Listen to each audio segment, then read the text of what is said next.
Hey there, and welcome to The Explainer. If you've ever found yourself lying awake at 2 in the morning, totally overthinking a random conversation from 3 days ago, or stressing out over a deadline that's still literally weeks away, well, first of all, you are absolutely not alone. Modern life is packed with this very unique kind of friction. We're hyperconnected, right? Yet we constantly struggle with social anxieties, professional burnout, and these endless, exhausting loops of worry. But what if I told you the ultimate toolkit for navigating the 21st century was actually written nearly 100 years ago? Today, we're unpacking the timeless wisdom of Dale Carnegie. We've pulled together the absolute most impactful insights from his work to create a structured, highly actionable life strategy that directly targets our modern problems. Okay, let's dive into this. We're going to break Carnegie's philosophy down into 4 core pillars. 1. Conquering fear and worry. 2. Redefining failure and success. 3. The secret to influence. And 4. Cultivating true happiness.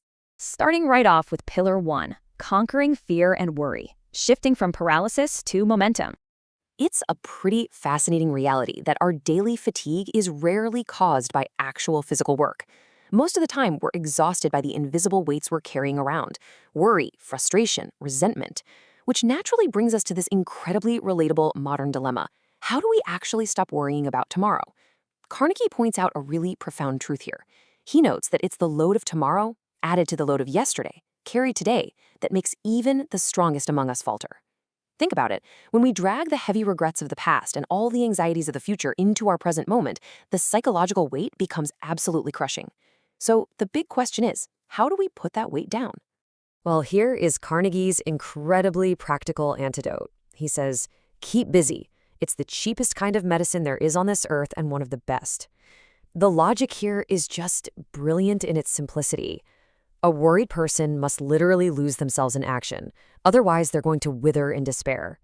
When you're fully engaged in a task, your brain simply doesn't have the bandwidth to spiral into anxiety. And remember this really powerful perspective shift.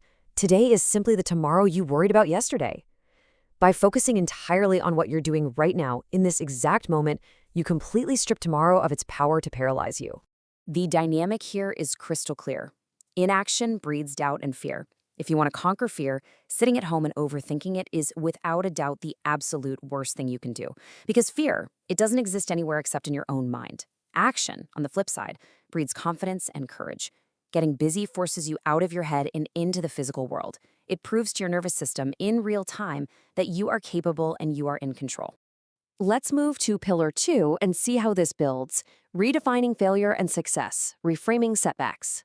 So we've tackled our internal fears, but what happens when we face real, tangible external roadblocks? Because let's face it, no matter how busy we stay, roadblocks are inevitable. Carnegie puts it super bluntly. He says discouragement and failure are 2 of the surest stepping stones to success. Now, I know that sounds like a total cliche, right? Until you actually look at the data of human achievement. Most of the truly important things in this world have been accomplished by people who simply kept on trying when there seemed to be no hope at all. They're the ones who, when fate hands them lemons, actively choose to literally make lemonade. They don't just tolerate failure, they use it as raw material. So how do we actually pull that off? Well, here's Carnegie's 3-step formula for a successful person. Step 1, make mistakes. Step 2, profit from them. And by that, he means extract the lesson, figure out the underlying mechanics of what went wrong. Step 3, try again in a different way. Now, what you'll notice is glaringly absent from this list is self-pity. Carnegie explicitly warns that feeling sorry for yourself and your present condition is not only a massive waste of your energy, but it is the absolute worst habit you could possibly develop. It completely halts the entire process. Now, what's really interesting about this next one? Pillar 3, the secret to influence, focusing outward. We spend so much time, trying to figure out how to get people to like us or how to get them to do what we want.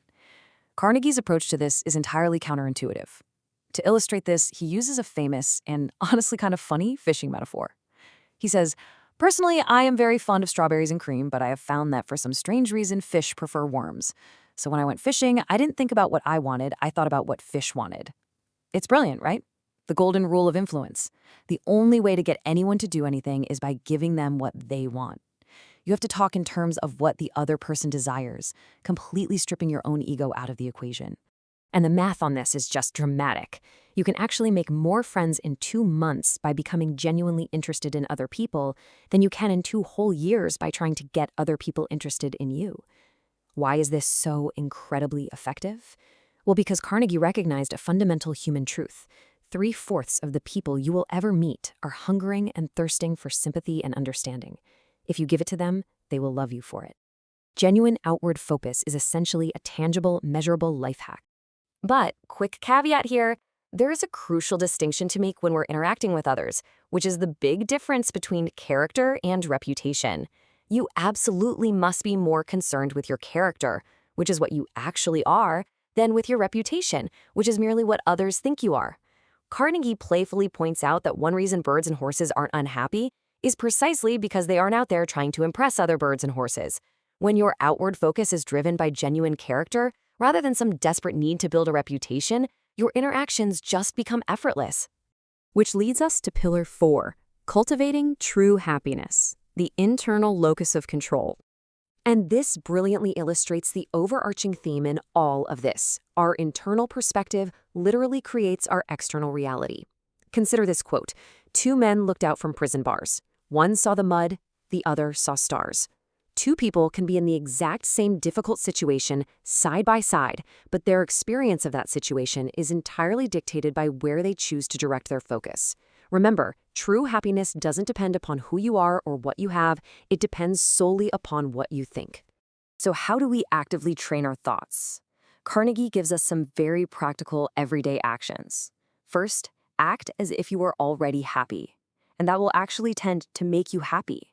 Behavior can absolutely drive emotion. Second, if you want to keep your happiness, you have to share it. Third, just smile. A smile costs absolutely nothing, but gives so much. In fact, the expression one wears on one's face is far more important than the clothes on one's back. And finally, throw yourself into work you believe in with all your heart. You're never going to achieve real success or happiness unless you genuinely like what you're doing. This leads us to the absolute climax of Carnegie's philosophy. We all look at the world and see things we want to change, right? People we want to fix. But Carnegie advises, if you want to change people, why not begin on yourself? That is a lot more profitable and a lot less dangerous. True change, true influence, and true happiness always have to start from within. And as a fun little aside, he also notes that when you are working on yourself, you shouldn't be afraid of the enemies who attack you. You should actually be afraid of the friends who merely flatter you, because they're the ones keeping you from growing. As we wrap up this explainer, I want to leave you with a direct challenge right from the source material. Carnegie famously stated that knowledge isn't power until it's applied. We've talked about conquering fear through action, learning from failure, focusing outward, and cultivating happiness from within. But honestly, it means nothing if you just close this tab and go right back to your old routines. Carnegie advises us to do the hard jobs first, because the easy jobs will just take care of themselves. So, I'll leave you with this question. What hard job will you do first today? Take that step, get busy, and start applying this wisdom right now. Thanks for hanging out with me, and keep exploring.